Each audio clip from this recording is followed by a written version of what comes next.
Hi, everyone. Thank you all for joining us. I am Matthew Silverman, the director of the Haberman Institute, and it is my pleasure to welcome you to our lecture with Professor Robert Watson, who will be exploring the Nazi Titanic, the shocking, little-known story of the final days of the Holocaust.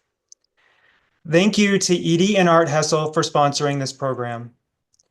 Thank you also to Andrew R. Ammerman for sponsoring our Fall 2024 lecture series. He dedicates the semester's learning in loving memory of Josephine and H. Max Ammerman and Stephen C. Ammerman. Sponsoring lectures is a beautiful way to honor or remember a loved one or to mark a significant occasion, such as a yard site, a personal or professional achievement, or a milestone celebration. Sponsorship donations and donations at all levels help to keep our Zoom lectures free to all participants. You can find more information on our website.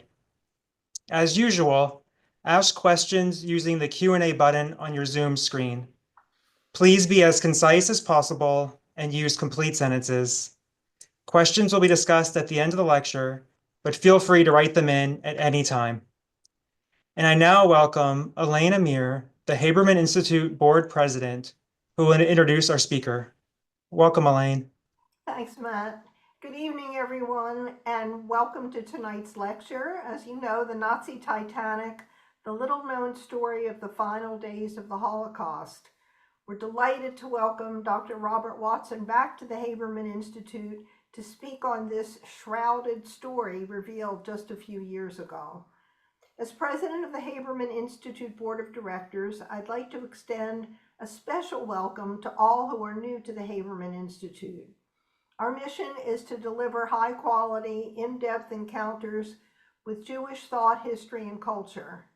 We aim to provide enriching discussions that resonate with and illuminate our contemporary lives through a Jewish lens. We invite you to learn more about Haberman Institute programs and classes by visiting our website, habermaninstitute.org. Our program lineup is packed with opportunities to learn together on a wide variety of topics, including the second talk in our Psychology and Religion series coming up this Thursday. We hope you'll join us then. You may also want to check out our archive section on the website for Professor Watson's fascinating talk on Truman and Israel, the behind-the-scenes story of U.S. support for statehood in 1948. And now it's my pleasure to introduce Robert Watson, Distinguished Professor of American History, Avron Fogelman Research Professor, and Director of Project Civitas at Lynn University. He's an award-winning author who has published over 45 books and 200 scholarly articles and essays on topics in political and military history. Dr. Watson's books have won numerous awards, including both the Independent Publishers Gold Medal and Silver Medal in History, the John Barry Book Award, and John Lyman Book Award. Dr. Watson is a frequent media commentator in news outlets around the world, a visiting scholar for dozens of historic sites, and co-founder of the annual Truman Legacy Symposium for the Truman Presidential Library. Voted Professor of the Year at both Florida Atlantic University and Lynn University, Dr. Watson has a large following on social media among adults of all ages. His bio goes about 10 more pages, but I think I'm going to stop here because we really want to hear from you this evening. Dr. Watson, thank you for sharing your research and insights with us. And at last, it's your turn. Thank you, Elaine, and thank you for serving as director of the Institute. It's good to be back with you, and thanks for the invitation. Congratulations, Matt, on the success of this institute. I'm delighted to be a part of it. And while we're going, I'm going to share my screen so I have some interesting images for everyone. Let's see here. And okay, there we go. You ought to be able to see that. It's a image of says the Nazi Titanic. I hope that everybody can see that okay. Yeah. Yes, Matt? Okay, good. Thank you. So to start the story, I've been a professor of history for just over 34 years now. And even though I'm 28, right? I always tell my students that there's more we don't know about history than we do know about history by a lion's share.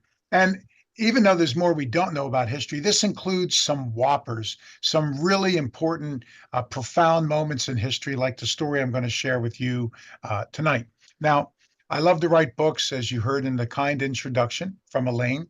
Um, but I'm one of these professors. I don't like to write on one topic. I love Harry Truman, but I don't want to do all books on Harry Truman or 16th century China or in the War of 1812, whatever. I like to write about everything. So several years ago, I made a list of what topics I wanted to write about next, and it included World War II and the Holocaust. As it was, I was able to write a book about both in the story that you're going to hear tonight. So, of course, the challenge, one should say, in writing a book on World War II and the Holocaust is so much has been done.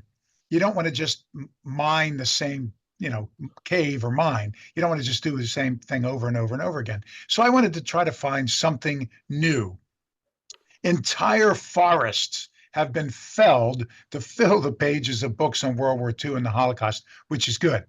This is World War II with minimum 60 million people killed around the world. History's worst, bloodiest war. The Holocaust, history's worst, bloodiest case of genocide. So these are momentous hinges in history. What's left for us to know?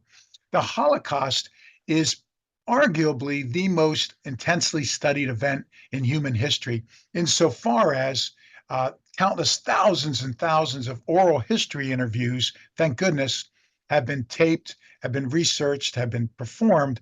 But here's another way to look at it. There's at least 6 million stories that will never be told. So there's still stuff out there to find out. So I thought long and hard about what is it I'm going to write about vis-a-vis the Holocaust and World War II. And then it dawned on me.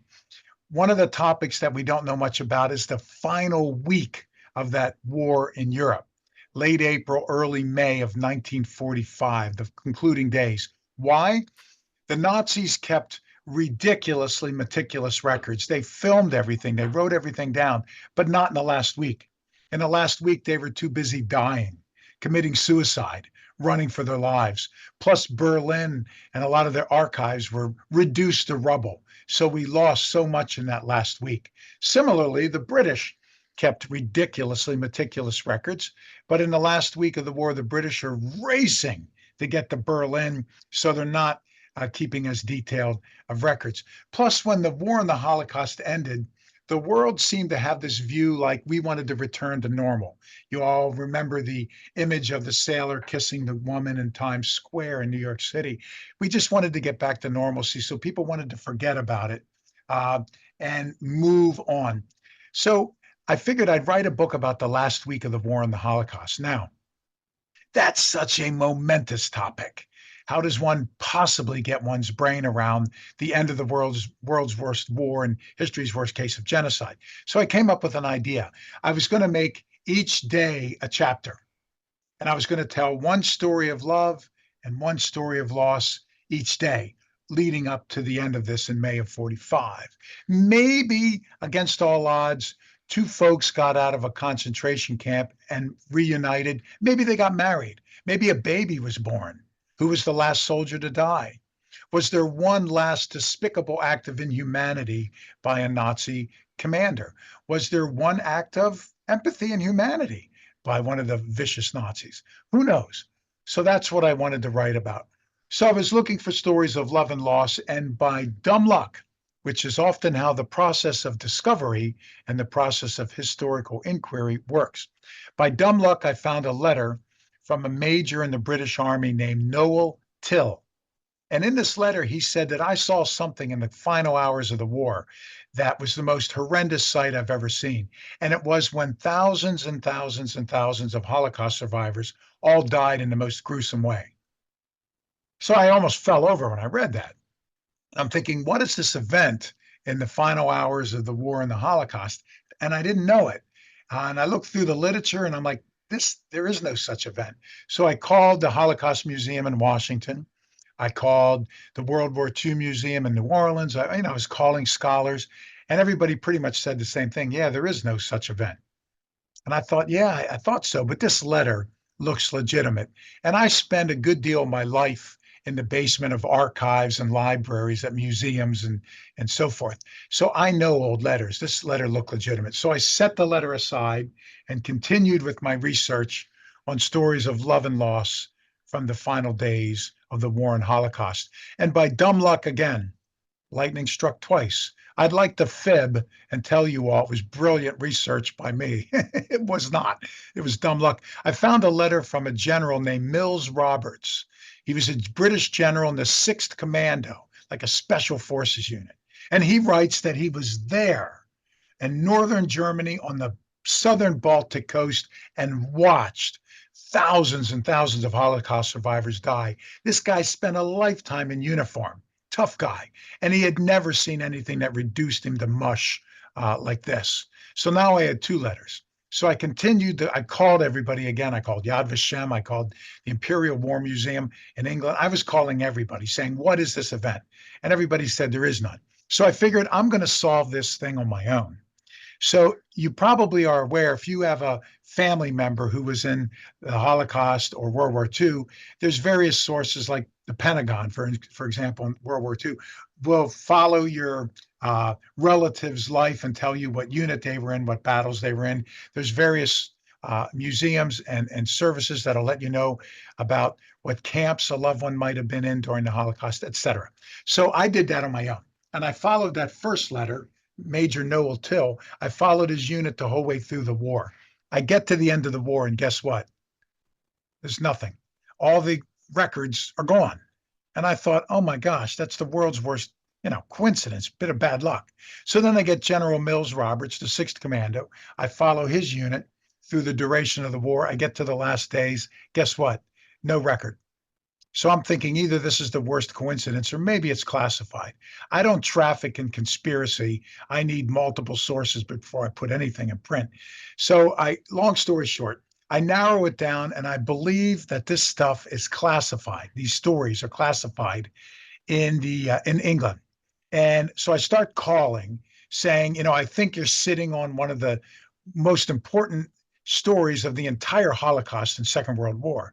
And basically, the answer is always, no, we're not. Click. I'm like, wait, don't hang up. I even mail a book of mine that won an award to show that I'm not a crazy guy or something. And I can't get anybody to answer me or take this seriously. So I'm enormously frustrated. But I get a speaking gig. I'm lecturing on a cruise ship, giving a speech for the anniversary of D-Day. So I'm on the Normandy landing beaches talking about that remarkable event. And I meet a woman there. She's an Academy Award-winning filmmaker from Hollywood. So that's neat. And we start a conversation, and she's interesting. She's fun. She's attractive. She's accomplished. She's just an amazing person. So we meet to have dinner and wine. And I say, I hope you don't mind. My family's along. She said, no, I hope you don't mind. Mine is. So in walk her parents, Eric and Gloria. Now, I ran a lecture series and town hall event at a local university here in South Florida for years, and it would get somewhere between 500 and 2,000 people. And sitting in the front row about every week was Eric and Gloria. So I say to them, what on earth are you doing here? And they said, we're here for your cruise and your lectures on D-Day. And then I look and I realize that they're the parents of this Academy Award winner. So I'm like, how did you not tell me all these years that your daughter won the Academy Award? What kind of Jewish parents are you? If my daughter won the Academy Award, it would be on the screen here, and I'd mail Matt and Elaine free T-shirts saying Isabella won the Academy Award. So we strike up a conversation, and she asks me what book I'm working on because her parents like my books. And I start to tell her what I just told you, only in great detail. And she says, let me make a phone call. I know Prince Charles, Dame Judi Dench, Sir Attenborough. And I'm like, wow. Long story short, 2 days later, I get a call from the Imperial War Museum and the National Archives in England saying that they got this phone call from her and that they're supposed to look something up for me. So I told him, this is what I think happened. This is where it might be in your archives. This is why it might be classified. Gave them all my theories. Uh, they look it up. 2 days later, they call me and they say, Eureka. They had 750 plus pages in a large box of top secret classified documents, not to be opened, get this, for 100 years, not until May of 2045, making it a 100-year secret. This is like from Nicolas Cage's National Treasure, only it's real. So here's the story of what was in that box. So let me forward my screen. You should see a picture of a ship. So what was in this box is this unbelievable story of one of history's most horrific and shocking, bizarre events. So the image you're looking at now is a ship. It's a ship called the C-A-P, Arcona, A-R-C-O-N-A, the Cap Arcona. It was a ship built by the Germans in 1927, built by a company named Blum and Voss, operated by Hamburg, South America, or Hamburg Süd, S-U-D, Hamburg Süd, with an umlaut above the U. And it was a replica of the Titanic. Doesn't she look like the Titanic, everyone? Here's another image. That looks like the Titanic. That's the Cap Arcona. About the only difference is the Cap Arcona had 3 funnels. The Nazi Titanic had 4. Now, the Cap Arcona had the grand staircase, the 7-course dinners, the creme de la creme sailed on her, A-list Hollywood actors, known stars from Hollywood, European monarchs, everybody sailed on the ship. Here's the specs of the ship. You can see she's equivalent to some of the finest vessels today. It was in the late 20s and 30s, perhaps the world's most famous ship and most luxurious ship. She was known as the Queen of the South Atlantic, the Floating Palace, all sorts of names. She made over 90 transatlantic crossings from Germany down to Buenos Aires, Argentina. She would stop in Rio de Janeiro and Uruguay and so forth and so on. It was so famous that they even made around the world playing cards, but instead of like a king or queen or whatever, or jack, it would have the faces of the officers. There was a famous tango composer in Argentina who composed a tango called the Cap Arcona or tango. She was named for Cape Arcone, the only cape in North Germany on the southern Baltic coastline. So this is the ship. Here's some images of her. You can see famous actresses and models, grand staircase. There was a heated pool, tennis courts. I mean, it was the most amazing ship afloat. Of course, all that changes on September 1st, 1939, with Blitzkrieg in Poland. World War II starts. Now, Hitler, a lot of Germany's merchant ships, ocean liners, fishing boats, trawlers, etc., they were painted with a nautical camouflage, and then a cannon and machine gun were strapped on them, and they continued to sail, but not the Nazi Titanic, the Cap Arcona. Oh, by the way, Hitler loved the ship. It was his favorite ship. He nicknamed it the Nazi Titanic, which is where I got the title of my book, a documentary, a TV documentary I did, and the title of this lecture. Hitler loved big things, big, powerful things, and this ship was that. He saw the Nazi Titanic, the Cap Arcona, as the pride of the Third Reich. He tasked Joseph Goebbels, the Minister of Propaganda and Public Enlightenment, with telling the world basically, your Titanic sunk, but our Titanic is still afloat. It's the world's greatest vessel. So as you can see from the image there, they stripped all the magnificent black and red paint off the ship, took out all the Persian carpets, silk, gold, etc., and it was just left to rust on the Baltic coast in north central Germany. I marked it on this map on the left near present-day Gdynia and Gdansk. The Germans had renamed it Gottenhafen. Pomeranian coast. So there the ship sits rusting. Why there? This would be one of the last parts of Europe destroyed during the Second World War. So Hitler doesn't want to lose the pride of the Third Reich, his favorite ship. So things change again in 1942. In 1942, Hitler has a meeting with Joseph Goebbels. And in a rare moment of lucidity, Hitler confides in Goebbels that the war has taken a turn for the worse, that Germany could be in trouble.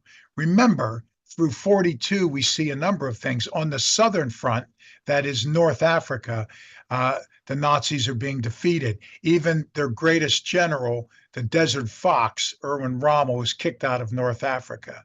On the Western Front, the battle for Britain, the German Air Force, the Luftwaffe, flies across the English Channel, and they're going to blow Britain back to the Stone Ages, then invade Operation Sea Lion and defeat the last vestiges of resistance. That doesn't work, thank goodness. In one of the greatest upsets in history, a few RAF, Royal Air Force, British pilots beat the Luftwaffe remarkably. Thirdly, on the Eastern Front, Hitler's megalomania. He wouldn't listen to his generals, always said he knew more than his generals. He won't listen to them. He sends countless divisions into Russia, into the Soviet Union, Operation Barbarossa. And of course, the cold Russian winter and other things claim hundreds of thousands of lives. So the war is going badly for Germany. So what Hitler does is he tasks Goebbels with coming up with a new propaganda front that's going to win the war. So Goebbels has to come up with some kind of propaganda operation that's so devilish, so larger than life that it's going to make the world love the Nazis and hate the Allies. Now, what is this idea? Neither one knows. Hitler and Goebbels don't know, but they're thinking about it. Here's what Hitler and Goebbels do know. Hollywood movies. They loved Hollywood movies. Here's an image of Hitler watching films. In the middle of the war, it was not uncommon for Hitler and Goebbels to watch 3 back-to-back Hollywood blockbusters with a translator or interpreter over their shoulder. They fancied themselves connoisseurs of fine film, basically Germany's Siskel and Ebert.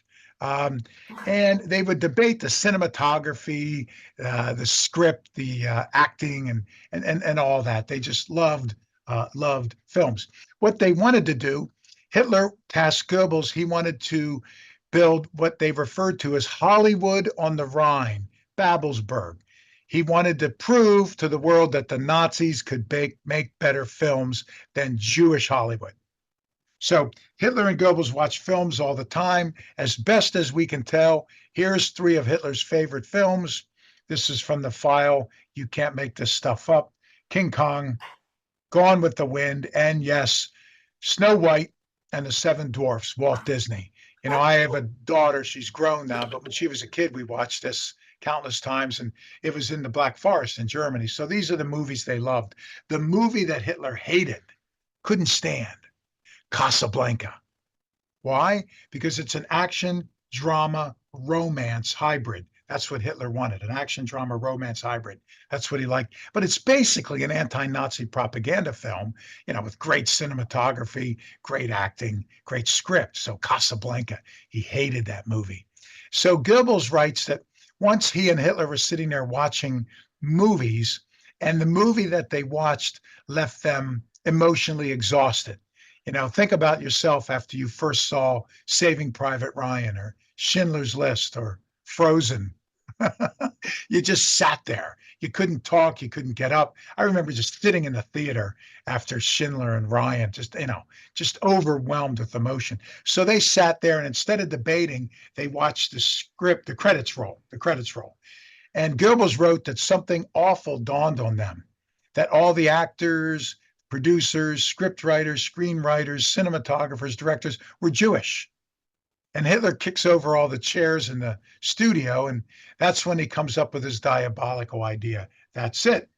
The propaganda front that's going to change the complexion of the war and allow us to win the war and make the world like us is you, Goebbels, are going to make the world's greatest propaganda movie. It's going to be the most expensive, the largest film. And the movie they do make is still to today the most expensive propaganda film ever made. Now, the problem was Goebbels made hundreds of these movies, produced, I should say, but they were all sophomoric at best, very ham-fisted, obviously propagandized. Virtually every movie, I'm going to skip this for now. There, virtually every movie, there you can see Judd Seuss, Seuss the Jew, Der Vigor Jude, the Eternal Jew, and so on. Almost every movie had the same plot. There's an idyllic German village or hamlet, and then a Jew moves in. And the guy always looks like what? Dracula or the devil, and everything goes bad. Lest you miss the obvious. There's rats that scurry around behind the Jewish character. When he enters, the scene gets darker. There's the crescendo of ominous, foreboding music playing and so on. And then ultimately, everybody, like in a Dracula movie, rises up and pitchforks and torches and drives the Jewish guy out of town. Everyone lives happily ever after. So those are the Goebbels movies. They're obviously, you know, again, sophomoric. They're ridiculously obvious. So what Hitler says to Goebbels is, I don't want you to make another one of those. I want you to make something like Casablanca or Gone with the Wind or King Kong. What? Action, drama, romance, hybrid. So that's what they're going to do. Long before James Cameron came up with the idea of making the Titanic, they came up with the idea of making the Titanic. That would be their action, drama, romance hybrid. Only instead of the Titanic, it would be the Nazi Titanic. Now, they found a Nazi scriptwriter named Bratt with two T's working on a screenplay for that. So they used that. They already had a star for the movie, didn't they? The ship. They had a life-size replica of the Titanic sitting on the Baltic coast. So they repaint the ship, put all the fancy stuff back inside of it, and they're going to make that the protagonist, the star of the film, and film there. Hitler, even though it's in the middle of a world war, he assigns entire units of the Kriegsmarine, the Navy, the Wehrmacht, the Army, to be extras in the movie. He wants a Cecil B. DeMille-esque cast of thousands. Greatest story ever told. One of those things. They offer an unlimited budget. They reassign all the handsome matinee actors, the most beautiful models, set designers, etc., to making this movie about the Titanic. And there's Hitler and Goebbels watching some early scenes of this movie that's going to change the complexion of the war and make everybody love the Germans and hate the Allies. So what they're going to do is they're going to take the Titanic story, they're going to Nazify it, and all the characters that are the best characters are Nazis. For example, there's a Nazi officer that warns about the iceberg and has an encyclopedic understanding of icebergs. All the captain and the others are English or American and don't care if everybody dies. As the ship's sinking, it's the Germans who give up their seat in the lifeboat. One German runs below decks into the section where the poor folks were and finds a little girl with a puppy dog and pigtails and is trying to save her. Anyways, that's the movie they're going to make. Now, fortunately for history, everything that could go wrong with the movie went wrong. They want to film the sinking scene at night because the Titanic sunk at night, but all of Germany is under mandatory blackout because of Allied bombings. So Hitler gives permission to light up the set with those big Hollywood, like a ballyhoo light or whatever, and the Allies bomb the set. They're behind schedule, they're over cost. The sailors and soldiers on the set are having too much fun not being on the front. So they're getting drunk and destroying everything. One of the lead actresses gets pregnant from one of the sailors. Everything has gone wrong. Here's some scenes from it. Top left, there's the captain and one of the socialites. Bottom left, there's an ad for the forthcoming movie. Bottom right, that's the director. His name is Herbert Selpine. He's the one with the ascot and the sunglasses, looking like he was cast in central casting as a director. And he's with a handsome, rugged matinee actor. Top right, there's Selpine in the middle on set. You can see the ship sinking. They're knee deep in water. There he's telling the radio guy how to do the SOS or whatever the case may be. So this is the movie. Now, they reassigned, as I said, entire military units budget. The one problem they did is they couldn't find a director. They realized that all of Germany's great directors were either in the concentration camps or had fled Germany, but they picked Herbert Selpine. In some ways, he's an unusual choice because he's not a real loyal Nazi, and he's difficult. He's known as the hedgehog. He's very difficult, artsy. But in other ways, he seems to be the perfect choice because he specializes in what? Action, drama, romance hybrids. That's what Hitler wants. So I went back and looked at some of his films from the 30s, and they're basically like Indiana Jones. It's about a dashing professor, and aren't they all? Who goes to Africa, fights the locals, finds the treasure, gets the girl. Action, drama, romance, Indiana Jones. So they pick Herbert Salpine. Now, uh, as I said, everything is going wrong. They're over budget, behind schedule. Hitler is breathing down Goebbels' neck. Where's my movie that's going to win the war? Goebbels is breathing down Salpine, the director's neck. Where's the movie that's going to win the war? One day, Salpine shows up on set drunk, and everything had gone wrong. And Salpine curses Goebbels, Hitler, and the Nazi Party. He's summoned to Berlin, and they hang him. They kill the director. Surprisingly, they had trouble finding another director that wanted to finish the film. They find a guy who made B movies. His name was Werner Klingner. He finishes the film and sends it to Goebbels, the long-awaited movie that's going to change the war. Goebbels watches it, and he's aghast for a couple of reasons. One, the symbolism. The movie's about a fanatical captain, i.e. Hitler, leading the ship into an iceberg, i.e. the German people into the war.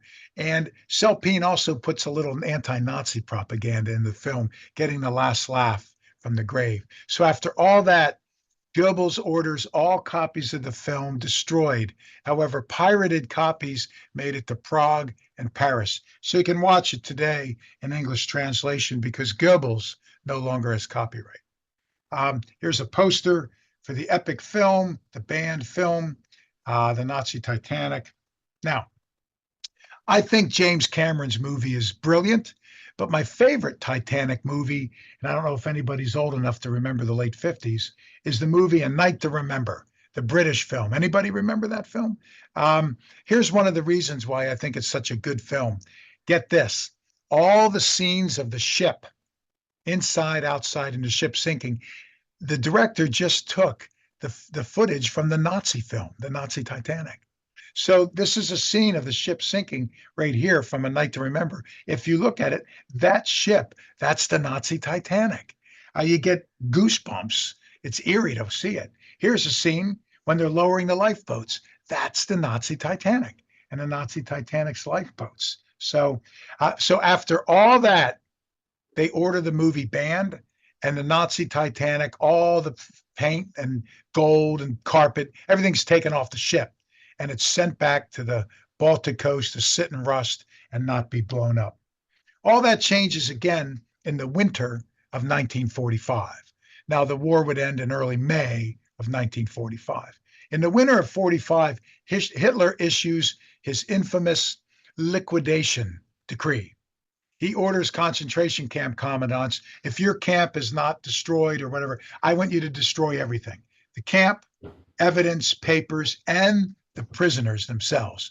So, of course, January, February, March of 45 is one of the most horrific periods in human history, as countless, historians still don't have an accurate number, countless thousands of Holocaust survivors are brutally murdered as the camps are being liquidated. But then Heinrich Himmler, you remember that name, Heinrich Himmler enters the story.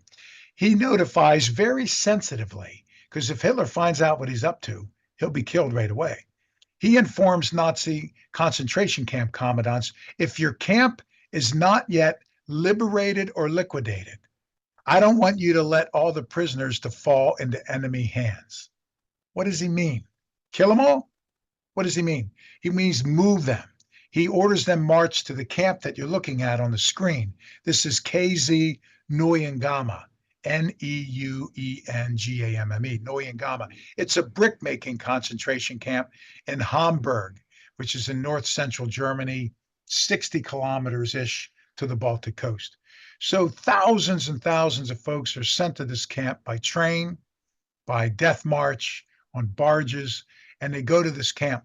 From there, everyone is marched north to the Baltic Sea, countless thousands. We don't have an accurate number, but I know for sure that thousands and thousands of concentration camp prisoners all died on this death march to Neuengamme, and then from there, north to the Baltic. The American army would then liberate this camp just days after they had marched out toward the Baltic and found an incredible number of dead folks in the camp. There were some Jewish children, and the Nazis were doing medical experiments on them on tuberculosis, and they killed all the kids before they left as well. Just horrible. So the end of the war is complete chaos. Top left, Berlin is reduced to rubble. Top right, Hitler in his madness at the end of the war is conscripting the Volkssturm. That's like a home guard, old men and little boys. You can see him on the lower left. That's Hitler and his brand new bride. He married her the night before he committed suicide in the bunker. And that's his favorite dog, Blondie, the German Shepherd. So Hitler kills his dog, kills himself. Eva Braun kills herself. Goebbels and his wife go into the bunker, kill all 6 of their kids and themselves. Heinrich Himmler's on the run. He later gets caught and kills himself. Hermann Goering is on the run. He gets caught, and right before the trial, he kills himself. It's just chaos. Meanwhile, there's thousands and thousands and thousands of Holocaust survivors at the port in north central Germany waiting to get on the Nazi Titanic. Heinrich Himmler, when he ordered, before he went running for his life and killed himself, Himmler ordered that a ship be brought to the southern Baltic coast, North Germany. What ship? There's only one, the Nazi Titanic. And the ship was so big that it couldn't dock at the port. That's in the town of Neustadt, Neustadt, New City. It's on Lubeck Bay, Lubeck, Lubeck Bay, Neustadt. The ship's so big it has to anchor 3 kilometers out. So there's thousands and thousands of people at the port, and each hour they're taking a launch, and they'll take 100 people out to the ship. They stuff them in the deep, dark holds, and then shut the hatch. And then they throw 10 dead folks over and then bring 10 dead bodies back to the coast. Then they bring another 100 out, throw 5 over, bring 8 back. Then they bring 150 back. So there's this macabre, just unimaginably gruesome moment that they filled the Nazi Titanic with thousands and thousands. We don't have an accurate number, but probably was well upward over 10,000 people. Meanwhile, thousands are dead. They're floating in the Baltic, or they wash ashore, and the coastline is just ringed with bodies. I'm going to skip this for now for the sake of time.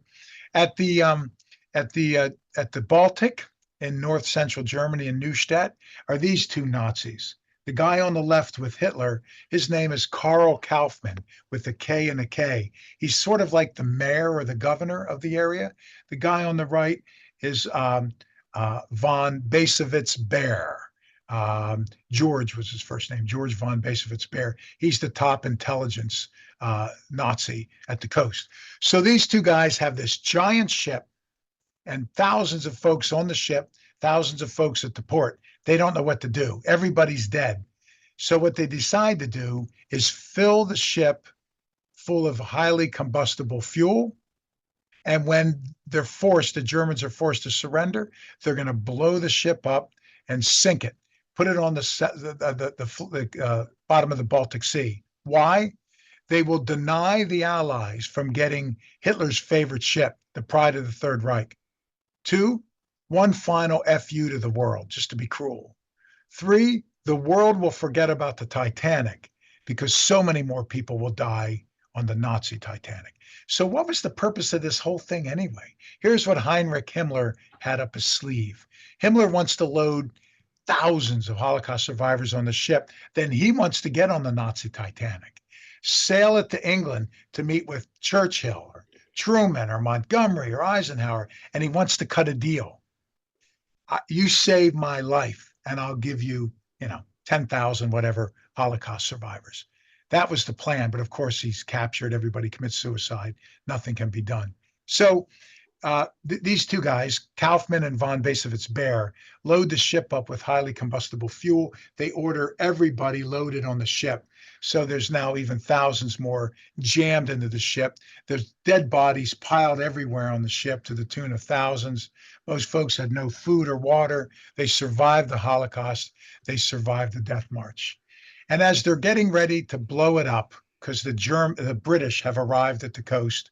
Do you remember the second letter I said from General Mills Roberts, the 6th Commander? His unit arrives on the Baltic coast and wipes out the Nazis right when the Nazis were ready to blow up the ship. So they're not able to do it. The Nazis are dead, captured, or on the run for their lives. But as the British, as General Mills Roberts in the British land, the Holocaust survivors that are still piled up by the thousands at the port, they say to him, you got to go out to that giant ship out there and rescue the people on the ship. There's thousands on the ship and they're dying, dozens, hundreds a day. So the British are ready to go out to the ship and rescue everyone on the Nazi Titanic when they hear a deafening roar. It's a cloudy, rainy day. The clouds are down at 1,000, 2,000 feet like soup. And from the clouds, coming down out of the clouds, they hear a roar. 6 squadrons. A squadron's supposed to have 8 planes at the time. 6 squadrons of the planes you're looking at. These are Typhoon Mark 1B bombers. And they come down and the bombers target what? The Nazi Titanic. There had been a rumor that the Nazis were going to try to flee at the end of the war, maybe to Norway, to make one last stand, a final redoubt. They would use the geographic isolation, the cold weather, the mountains, the deep fjords to dig in for one last shot. So the Royal Air Force, the British, had orders to destroy every large ship that could transport the Nazis to Norway. Now, when the war ended, the Allies did find some U-boats, some Nazi subs in the fjords. So there might have been something to the rumor. But these planes come flying, and 2 days earlier, they were bombing large ships in the port of Kiel, which is also nearby. And they encountered ferocious anti-aircraft attack from the Nazis. So they came out of the clouds flying low and fast. They saw the Nazi Titanic, the Cap Arcona, and she's low in the water, which means what? She's full of passengers and fuel. Now, it was the biggest ship anyone had ever seen. So all 6 squadrons target and blow up the Nazi Titanic. You can see from the image that these planes carry a clip underneath with a big 500-pound bomb. They also carry a rocket that you can see there. And on the wings, you can see the twin 20s, large machine guns that fire bullets the size of a toothbrush. So they do some heavy damage. There's a gaping hole torn into the ship, and it floods and fills with water. Now, the Baltic Sea in May is 42 degrees Fahrenheit. So this big hole in the ship, most of the Holocaust survivors below decks in these deep holds drowned immediately. Those that don't drown die of hypothermia. They're too weak.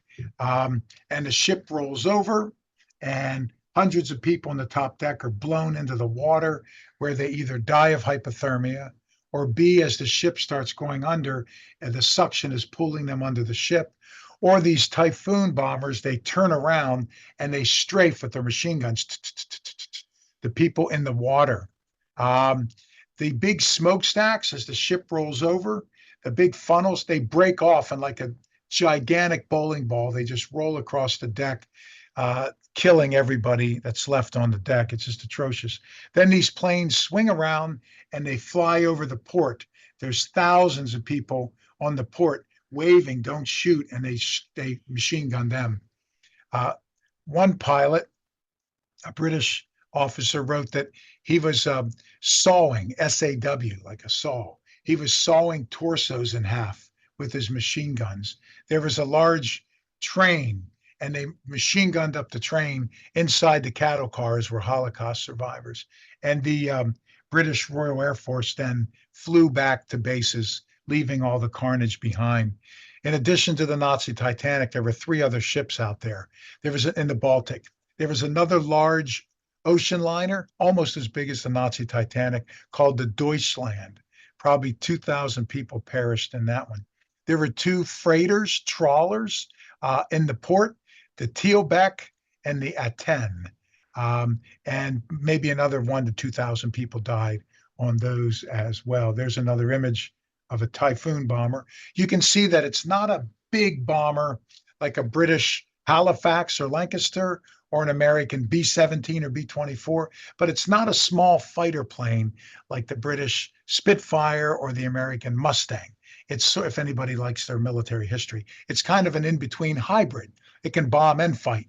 It specializes in attacking tanks, trains, and ships, which is why it was sent to sink ships.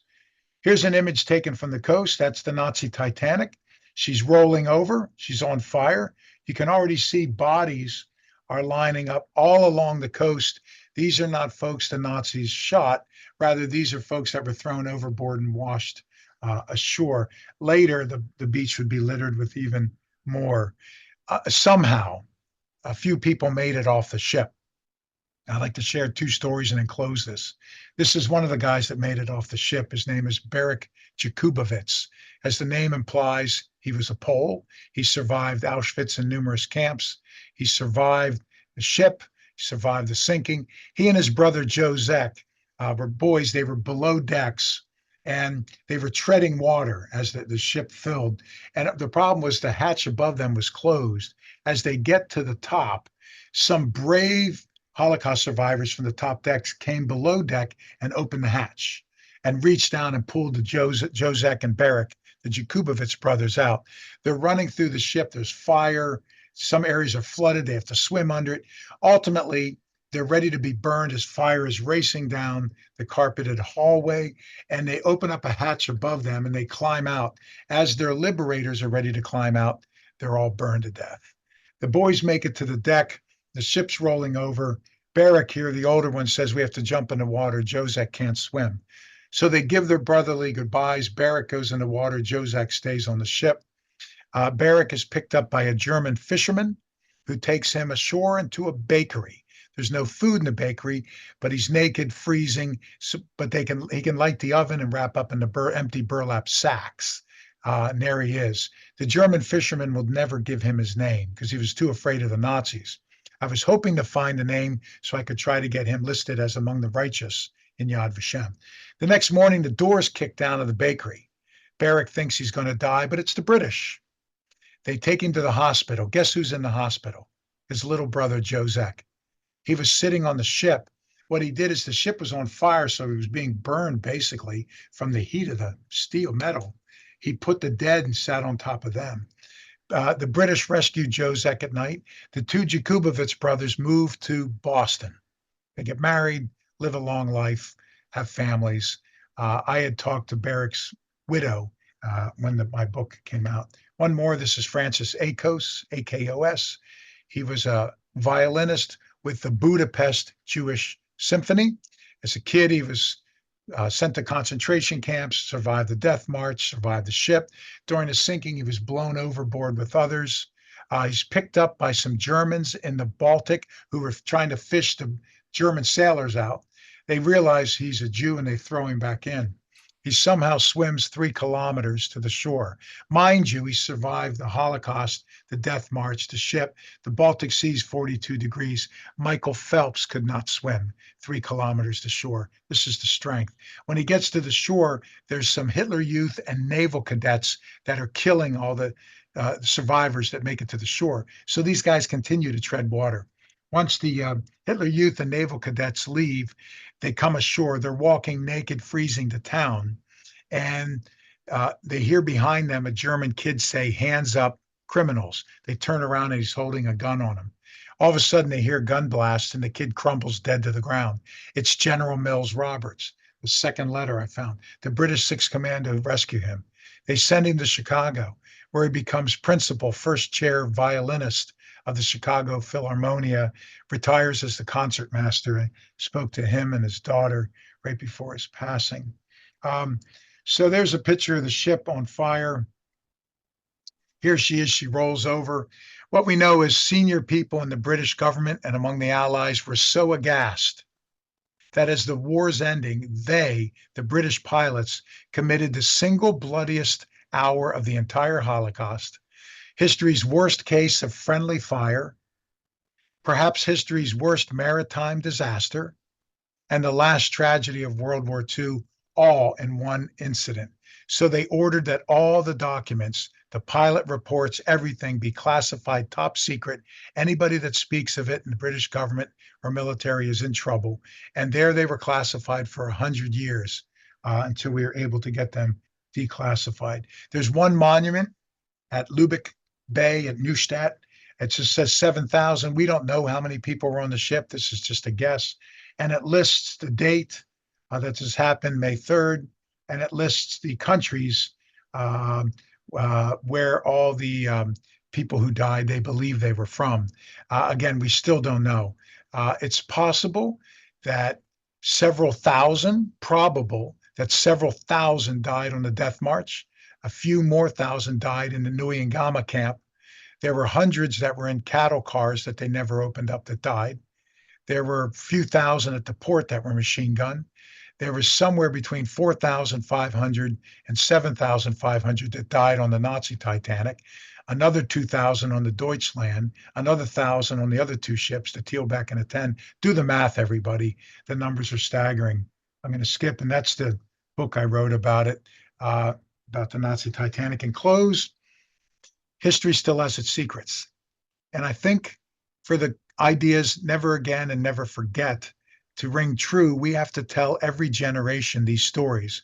Look at it, everyone. Since 2016, the incidents of anti-Semitic hate, from microaggressions to Tree of Life Synagogue to Charlottesville to January 6th to what's going on college campuses to the spike in members of KKK, neo-Nazi, neo-Confederate, Proud Boys, QAnon, all these hate groups. Numbers had been declining for decades until 2016. Now they're in the stratosphere. We have to tell every generation, and we have to do it also in honor of the people that we lost, and so that we don't continue to make these mistakes. And that's the shocking and largely unknown story of the Nazi Titanic. Thank you.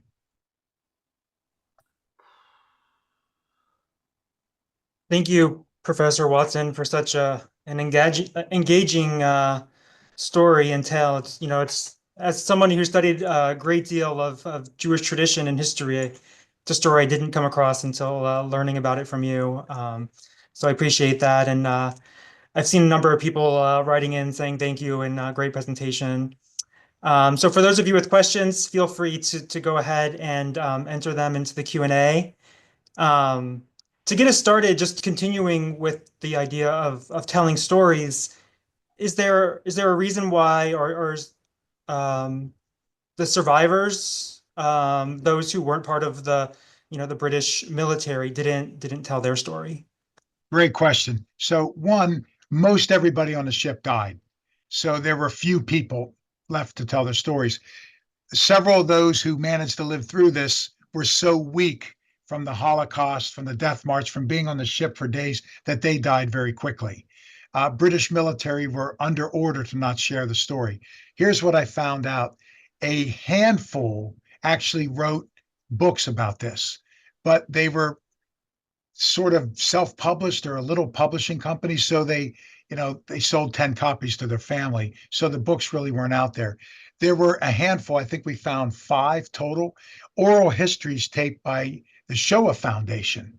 But when these things were taped, remember, we really didn't tell our oral histories, these stories of the Holocaust, until Elie Wiesel wrote Night in the early 1960s. So some of these were still reel to reel. I don't know if you're old enough, Matt, to remember reel to reel, but they were still on reel to reel. They hadn't even been digitized. So the good folks there helped me dig these up, but they were literally in an archive and not on public display. They weren't available. So we did find a handful of stories that were out there. They were just hidden from the mass audience. And I used those to supplement my research by going through the 750 some pages of documentation that was classified, that was declassified, I should say. So. Yeah, and there's actually a number of questions here asking that the very question of how it became declassified, or 20 years, how it became declassified early and from being in top secret documents. So so I'm not saying that it's right, but one can understand the British position that, oh my goodness, we need to deliver to the public a clean victory. And instead, in the last moments of the war and the Holocaust, we kill, however many 20,000+ people, nobody wanted that out. And it was an earlier day and age, so it was classified for 100 years. Now, the British have a 30-year national secrets Act. It's sort of like our Freedom of Information Act, and that is after 30 years, they declassify. But there were so many millions of documents. Think about World War II. Do you remember the last scene in Indiana Jones, Raiders of the Lost Ark? When they got the Ark of the Covenant, they put it in a crate. They got the guy with the forklift, and he's in basement 17, subsection L, and he just sticks it in there. If you go to the Smithsonian, the National Archives, the British Archives, there's files. There are millions of files with millions of reports. I'm not a conspiracy theorist, but what was clear was they released a handful of these documents in 1975, 30 years later, but they missed most of them, and they were still sitting there until 2014, 15 when we got them declassified. Well, it's amazing to think how much more could be just sitting there unresearched and unread. So I think of that every time I probably once a month I go to a library or a museum or archives to do research, from Gettysburg to the National Archives to the Smithsonian to the Truman Library. And I think of the same thing, Matt. Every time I'm just going through, I mean, boxes and boxes and files, I think, holy smokes, what isn't read, right? What's still down there? So yeah, thank you. There's a couple of questions here about the monument that was erected, and I guess I didn't look at it quite as closely as some of our audience members, but they're noting that there were two crosses and a triangle, and wondering who erected it and why there's crosses on the Holocaust Memorial. I know. It's mind numbing. It was erected by the local community there at Neustadt, in Lubbock Bay, and Christian Catholic tradition. They put crosses on it, which is just makes no sense whatsoever. There's also a symbol of the French resistance on it, as a few people from the French resistance died. The lion's share were Jewish. The lion's share. We can't give a percentage because we don't even know a number. I make some guesses, but without a doubt, almost entirely Jewish. Um, there were a handful of Swedes who were prisoners, a handful of Norwegian police officers who had fought back against the Nazi occupation, a handful of French resistance, a handful of former Soviet soldiers, a handful of former Polish soldiers, but almost everybody was Jewish. So it doesn't make any sense whatsoever. There should be, and I had many goals in writing this book, and there was a TV documentary that I helped to do. My goal, one of the goals, was to just information. I mean, how can something like this, right? And we need to know it. It should be in Holocaust museums. It should be a part of the curriculum. We need to know so we don't make the mistake again, but also to honor those that were gone. So I did have, fortunately, favorable reviews in newspapers in England, France, Germany, etc. The book, when it came out, got good reviews there. But I was hoping that there would be a new monument erected, right? And that maybe something in Yad Vashem, something in Washington in the Holocaust Museum. So we're still not there with this story. The book is available in a lot of those Holocaust museums, but we're still not to where we need to be. So the work continues. Continuing that, there's a question about whether or not anyone they thought about like raising the ship, which just reminded me of what you were saying, because then there would be something physical, I guess, to place in or more of the story to tell in these museums. Yeah, one of the problems here is, you can go to Gettysburg and there's muskets, there's a cannon, there's a uniform, there's a letter from, Lee and Meade, the two generals. But what happened to the ship is the ship rolled over on its side, as you could see. The ship was bigger than the Baltic was deep at 3 kilometers out. So it never sunk the entire way below. Like a beached whale was most of the way below. It sat there from 45 to 49. In 1949, it was blocking water traffic in the Baltic, in that bay. So the Soviets came in and they dragged the ship out and they scrapped it. They took pieces of metal and pieces of whatever was. Remember, a good part of the ship was blown up when it was. So it was no way to refloat it, no way to repair it. It was blown up by 6 squadrons of bombers. So, I mean, it was totally destroyed.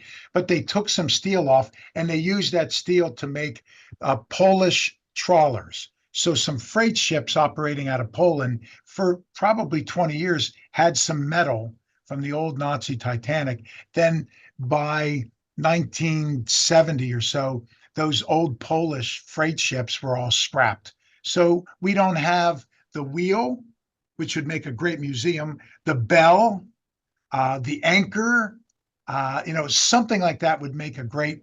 There were a group of divers a couple of years after this that dove down on the site. They found bones, they found spoons, they found an old shoe that was rotting away. So they found a couple objects, but the Soviets took it, scrapped it, the little bit that was left, and it's as if one of the world's largest and greatest ships has just ceased to exist. It disappeared, which adds to the intrigue. Yeah, it's like, in some ways it's, the exact opposite. I guess it's like the exact opposite of what you're saying that the Nazis and Hitler wanted. It's like this, unfortunately it goes along with the story that needs to be told, or so. Yeah, Um, they wanted the world to remember the Nazi Titanic to show that the Germans built this and Hitler loved this ship, and to forget about the Titanic. It's the opposite way. But yeah. There's a whole bunch of people who have asked about your documentary film, and many have also noted that this should really be a movie of some sort, or some sort of greater telling of it. I don't know if you want to say okay, how your documentary is accessible. so there's a 1 hour documentary. It's called Forgotten Frontlines, the Nazi Titanic. Uh, Daniel Oren, Oren, a very prolific Israeli director, was the director of it, did a great job with it. It ran on Super Channel, Fuse, a whole bunch of TV outlets in probably 20 countries just a few years ago. I'm sure it's still available on demand. I should watch it, but I guess I didn't. It it um, it's going to be shown December 16th at an international Jewish film festival here in Florida. It's going to be premiered. So we're excited about that. Um, I have an option, right after the book came out, a Hollywood company optioned my book to make it into a movie. Then they decided it was too expensive. So I got the rights back. Then I optioned it to another one. They were going to make it into a movie. They decided it was too expensive. So I got the rights back. I just optioned it for a third time, but I'm not confident. But we'll see. So yeah, I think it would, you can ask this impressive audience at your institute if any of them are friends with Steven Spielberg, have him give me a call. So All right, we can definitely put out that pitch, and we also occasionally have films that we show. So if it's something we could talk about later, but yeah, if sure. the audience is interested, they can also include it in the survey. If it's Yeah, Matt, if you're interested, let me know. And I'm friends with the Israeli director and the producer, so they would let me get it to send to you for free, so you could show it, without the usual uh, cost. But they're because they share my idea, and that is they just want the world to know about this. So yeah, let me know, and I'd be happy to put you in touch with the director and production company. great, great, that's wonderful. We'll definitely do that.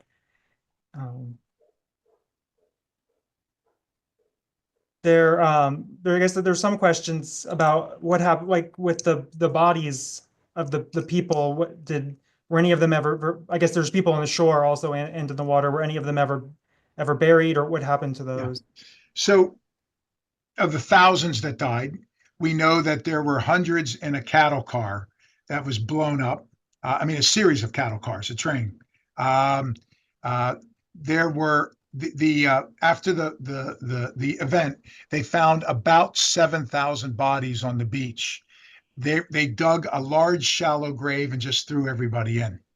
So that's where they got the number for the monument. So there were about 7,000 bodies they put in graves. Thousands and thousands were at sea. So they just were swept out to sea from the Baltic, under the water. So we don't know how many, 5, 10 plus thousand were lost at sea, 7,000 at the beach. Um, the Allies came across, the Americans came across uh, a lot of bodies at the concentration camp where they organized this, they were given proper burials there outside of Hamburg in north central Germany. So, yeah, there were 7,000 bodies there at the coast, but then thousands and thousands of bodies were just washed out to sea. Yeah. There's before we go on with those with that line of thought, there's a couple of questions asking if you would repeat the name of the documentary. Yeah, sure. It's called Forgotten Frontlines, the Nazi Titanic. I helped to write 6 episodes, 6 shows in a 6 series documentary called Forgotten Frontlines. It's 6 stories about the Holocaust. Yeah, that's it. Somebody just put, yeah, you got it. Forgotten Frontlines, the Nazi Titanic. I helped to write and film with the Israeli director. The production company is based out of Toronto. It was shown all around the world. We wrote 6 episodes of these shocking stories about World War II and the Holocaust that history has forgotten. So we tried to pick 6 of the most profound stories. One involves D-Day, but it's stories about this stuff we don't know. And the series ends with this one. So this is the concluding one. Each one's 1 hour documentary, and it was, as I said, it was released on TV channels all around the world. I think maybe 20 countries, something like that. Thank you.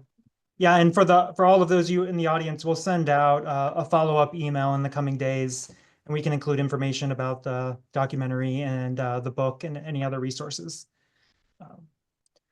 A couple of people have asked about the pilots and whether or not they were ever told about who they were actually bombing and potentially if there's any I don't know if you were able to speak to anybody or about how they felt or if once things became public. I found a couple survivors, I think 3. I think 3 or 4 family members of survivors. And with the help of that Hollywood filmmaker, we taped their stories for the Shoah Foundation. So we were able to get their stories down before they passed. So in terms of the pilots, I was able to read the classified documents once they declassified them. The pilots were not told what they did. They were told never to speak about it, never to talk about it, submit your report, and that's it, under penalty of you'll be arrested. Some of the pilots had no idea what they did. There was one pilot who years later heard what had happened. He went back to the Baltic coast as an old man and just, of course, broke down in tears knowing that he did this, but he had no idea. There was another pilot who knew what he was doing. He was French. His name was Pierre Closterman. He was part of the Freed French forces flying with the Royal Air Force that day, and his report was in the box of classified documents, the massive box. He said, "I did not give a damn."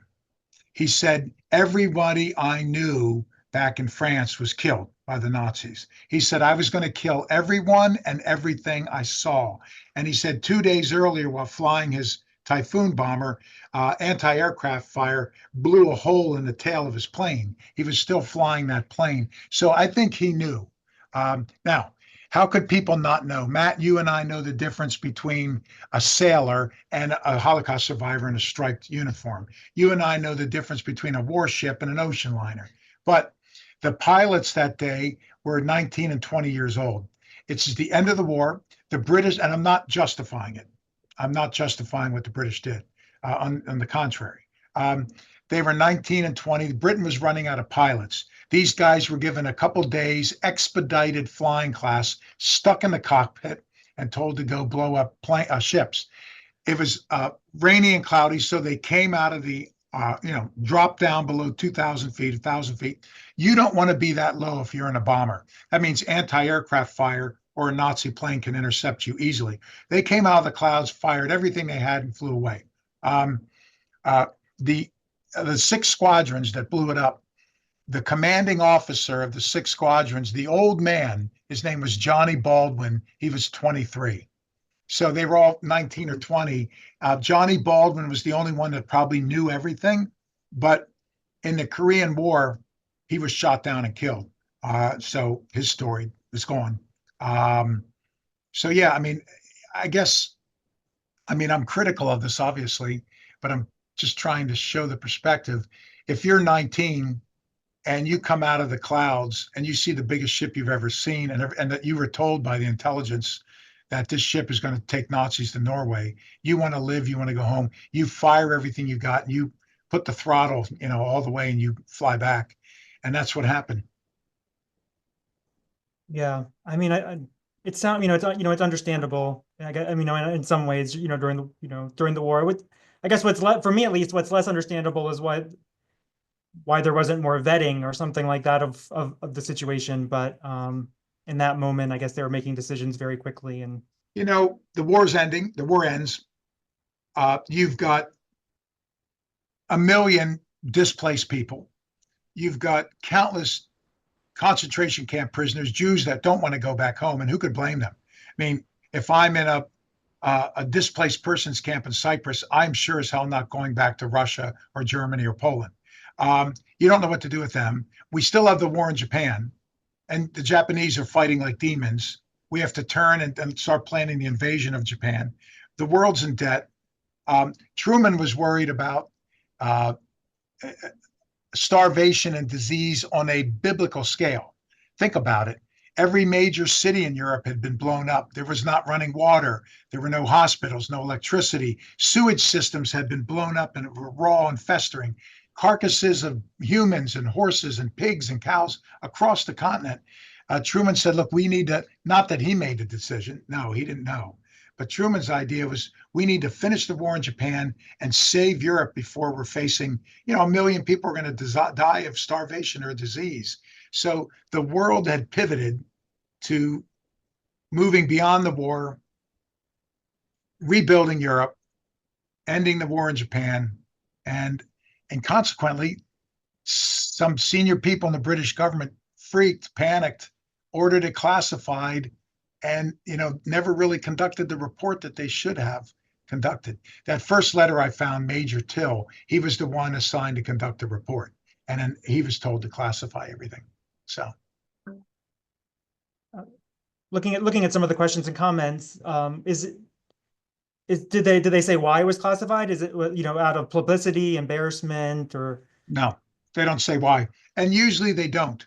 If you're going to classify some top secret, you don't say because we have a double agent in Cyprus or a double agent in Yemen or wherever the heck it is, or you don't say because this system could be hacked or what.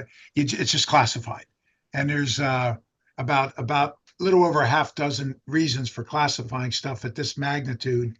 I think we can infer that they didn't want to be embarrassed that an intelligence failure of epic proportions resulted in the death of countless thousands, 7,000, 25,000, we don't know. And not just individuals, but Holocaust survivors. After a death march and on the ship, when the local people there at the port said, go rescue them, and the British were going to rescue them. I mean, intelligence failure of epic proportions. In fact, I did find the intelligence reports, and the one slide I didn't show, it was of a Swedish count named Folke Bernadotte. He was the nephew of the King of Sweden, the head of the International Red Cross. And he was there in the area trying to save people. He did save some, and he took them back to Sweden on two boats. And then he came back to try to rescue the rest, and he found the dead bodies everywhere. He was one of the ones that was burying them. Anyways, he sent a report to Bomber Command, Royal Air Force Bomber Command, giving them the latitude and longitude coordinates of the Nazi Titanic, saying it's full of prisoners, don't bomb it. The day of the attack, the British Air Force was overextended. The Royal Air Force was overextended. So Bomber Command assigned Fighter Command the mission. And somebody didn't transfer the report from Bomber Command to Fighter Command. Who? We don't know. We just know they didn't transfer the report. So Bomber Command had the intelligence saying, here's the ship, exact latitude, longitude, the details, the name of the ship. But Fighter Command wasn't given that when they went out to hit it. So, wow. Um, Whomever that person was. yeah, it's tragic how all that unfolded through communication. which unfortunately we continue to see today. The fog of war. Yeah. There's another question here. Why did Hitler love the Arcana so much? The Germans built two much bigger and finer liners in the early 30s, the Bremen and the Europa. Um, and then it goes on to say more about them, but I don't know if you want to speak to that. Yeah, in my book, I talk about some of the great German ships. Blum and Voss, this company that built a lot of these ships, they were one of the leaders in the world in building great ships. The Germans love their big ships. Think about Americans in like the 1950s, like the James Dean thing. We love big cars, right? With the big fins and these giant Chevys. The Germans love their ships. Hitler loved this ship especially. One, it was built to be a replica of the Titanic. So the fact that he had as a toy, some psychopath had as a toy, a replica of the Titanic. The Titanic sunk.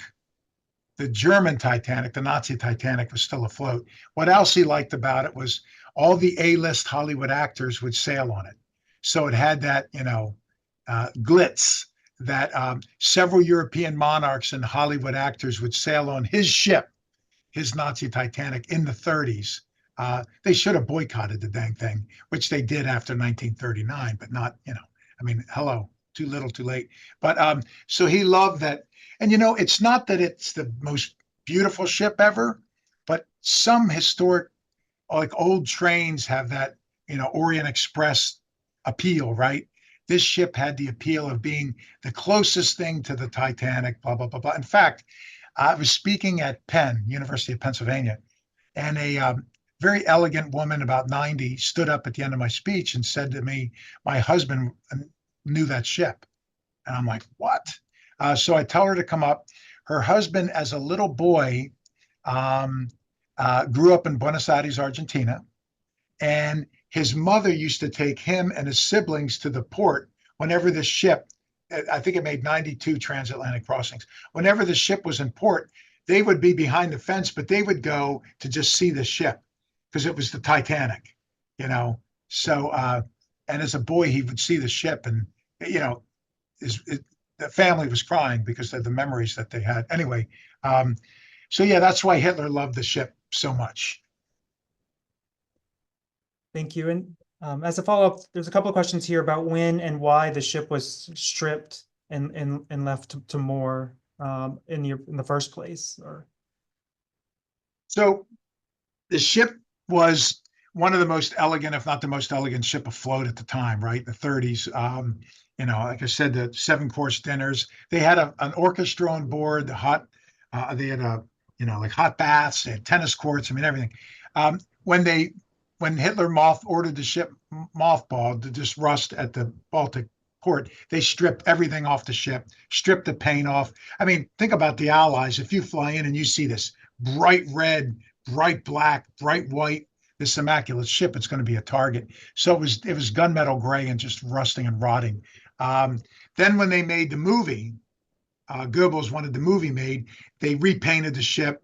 Although they painted it to look like the Titanic, they even put a fourth fake funnel on top because the Titanic had 4, this had 3. And they put all the gold and all the amenities back in the ship. Then after they made the movie, they stripped everything out again, stripped all the paint off. They're taking all this effort in the middle of a war. I mean, they sign 1,000 people to do this in the middle of a war. But, the more you study the Nazis, the more this doesn't surprise you. So they then stripped everything out of the ship and it just sat there. So when it was loaded with Holocaust survivors, there was no place to sit down. Many of them were put in these deep holds, down where like the engine room is. So they were in the worst of conditions. Now, what happened to the stuff they took out of the ship? What happened to everything in German castles and offices and government buildings? And Hitler built, I don't know, something like a dozen massive bunkers and resorts all across Europe for himself at the tune of millions per. So who knows what happened to, Goring and a lot of the Nazis looted art, gold, wine. I mean, they were all just looting whatever they could. Uh, so a lot of that stuff presumably was snagged by the senior Nazis in charge of it, because when it was sailing, it had the finest amenities on board. The most luxurious chairs, the most luxurious uh, draperies, and silver, and the serving the China service that was on board must have been thousands of pieces. So all that stuff presumably was looted by them, but nobody kept records of this stuff. Senior Nazi commanders just ordered it, crated up, and put it on a truck and dropped off at their house. So we don't know. Thank you. And sort of as we come to an end, I want to leave you with any final thoughts that you want to share. And just one thought I would from myself that I was thinking of is that one of the interesting storylines that for me that has come out of this and is how much publicity has shaped, tragically in a lot of ways, shaped the narratives both of the Nazis obviously, but and even the British. And so that's, I know, something that left me thinking. But Yeah, if you and I could take a time machine and go back to 1935 or 1943 in Germany or in a lot of parts of Europe, we would know about the ship. The same way we all know about a famous, Amelia Earhart or some famous aviator or Chuck Yeager, or we'd know about famous planes, famous boats. It was that well known. Like I said, they made playing cards out of it. So Hitler was obsessed with the publicity that he got out of this ship, and that he had what he called his Nazi Titanic, his toy, his big, luxurious, the pride of the Third Reich. And of course, Hollywood actors and European monarchs, the wealthy, were dumb enough to sail on the dang thing and play into his narrative. So all that publicity shaped it. And then after all that, as you correctly noted, Matt, ironically, it becomes forgotten uh, almost overnight. And now it's a ghost story, basically. It's as if it never existed. So, and again, everybody that I talked to, even after they declassified it, when I was putting the book together, and I got Rabbi Gordis. I got Michael Berenbaum, maybe the greatest Holocaust scholar. I mean, all these brilliant, wonderful people to read my manuscript so that I didn't make a mistake, because the story was too big. I needed eyes from those people, and none of them had heard of it. I mean, if Michael Berenbaum didn't hear of it, it didn't exist, right? yeah, So that's how ridiculously forgotten this story was, and that's why your top World War II people, I called all of that. Nobody knew. So, wow. yeah. I mean, thank you again for sharing the story, and it's gotten to a new audience, and hopefully it'll continue to grow in awareness, through word of mouth and hopefully through museums and other archives into the future. So And thank you, Matt, for what you do in the Institute, and Elaine and everybody else. Keep up the good work. What a great way to educate everybody. And the topics that you discuss now are more important than in a long time. So I wish you the best. I'd be honored, delighted to come back for another topic at some point.